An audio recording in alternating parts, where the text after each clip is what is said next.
We have been told the end of our world will occur on December 21st, 2012. As 2012 draws to a close, will it be the end of our species, the end of our world, or just the beginning?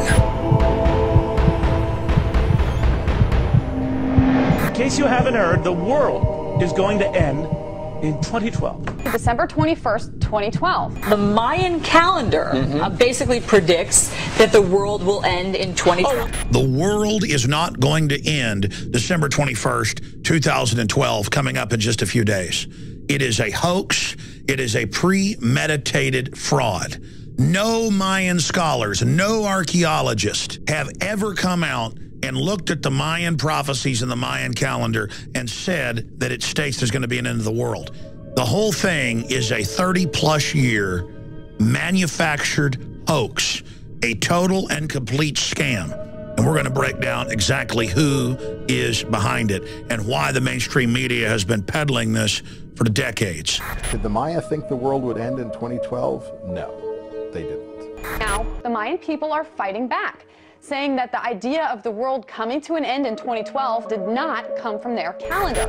But where do we find the modern end of the world 2012 cult beginning? New Age thinkers like Terence McKenna and Robert Anton Wilson launched what has become the 2012 Doomsday hubbub in the 1970s. They simply used the Mayan date to launch a kickoff of the New Age scenario to garner attention to their other Illuminati New Age writings. Robert Anton Wilson, in his book, The Cosmic Trigger, said that there would be a scientific quickening similar to what Ray Kurzweil says, and that the singularity would begin to happen on December 21st, 2012, and he used the Mayan date as a symbolic trigger for all of this. But there were countless other New Age gurus and establishment-connected types who came out over the next few decades and continued to push this idea that the world would either physically end on December 21st, 2012, or that a new age would start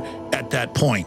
And that is exactly what we are seeing being promoted and being pushed right now. This end of the world business is a reoccurring theme throughout history.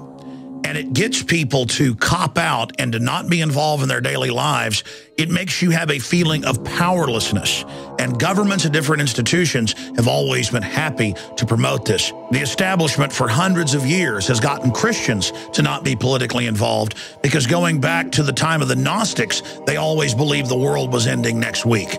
It is a total system to cop out. It is a manufactured superstition. Just as Christians are given the rapture as a reason to stand down and not fight back against corruption and evil, the New Age crowd or the hippies, the trendies, people that didn't believe in God, they needed a reason to not be involved. It is a self-fulfilling prophecy, and that's what the whole 2012 hoax is about.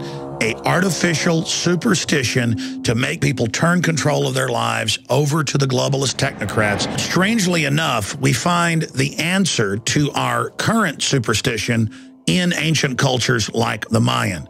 And I don't just want to pick on them. This was system-wide throughout all human cultures that you would see the rise of a priest class who would say, if you don't give us the best huts, the best temples, the best food, and finally human sacrifices, the greatest thing they could demand from the general population, the giant Titan god will swallow the sun, or the snake god will swallow the sun or moon, and it will be the end of the world if you don't give the priest class total control. And that's basically what politicians in Hollywood are doing again today. It's the end of the world with terrorism. It's the end of the world with the economy. If you don't give us more control, we're going to go over the fiscal cliff.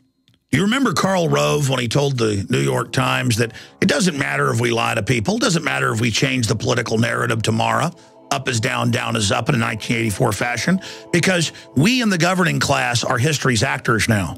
And you, the public, are in such a coma, you will just accept whatever the new reality is. So sit down and shut up. And that's what these prophets of doom are doing. They are stealing the future. They are pre-scripting what it's going to be, and then we just fall into line and believe it like they're God. Don't let these people dominate and control the future.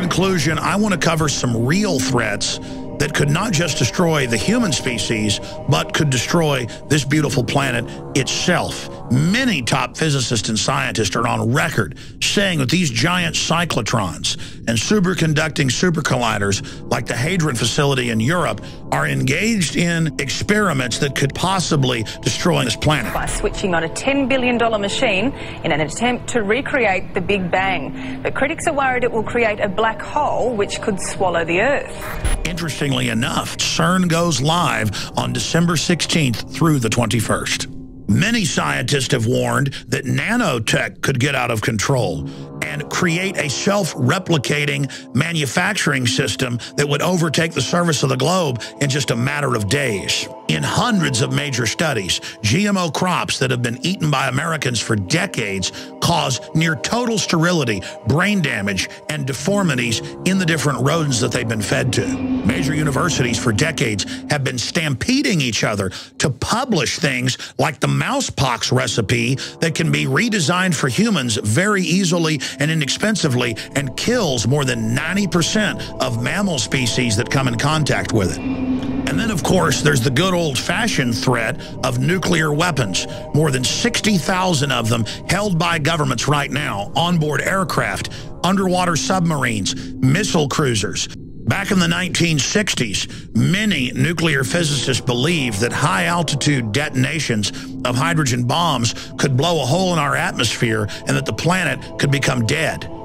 Still, the military went ahead with the test. Teak, with a yield of 3.8 megatons, detonated nearly 50 miles above the surface of the Earth. The detonation created a violent magnetic disturbance in the atmosphere. And the point I'm getting at here is that the mad scientist technocratic elite that runs our planet always engages in the most destructive, reckless behavior while lecturing us that we need a world government to keep rogue states from developing dangerous chemical, biological, and radiological weapons. The seeds of our destruction may have already been sown. It is imperative that we have a serious debate about the real threats facing us and not raptures and 2012 end-of-the-world garbage. There is no way that our society, that our civilization is going to survive if people don't start really getting wise about the real threats we face. If you are listening or watching this transmission, you are the resistance.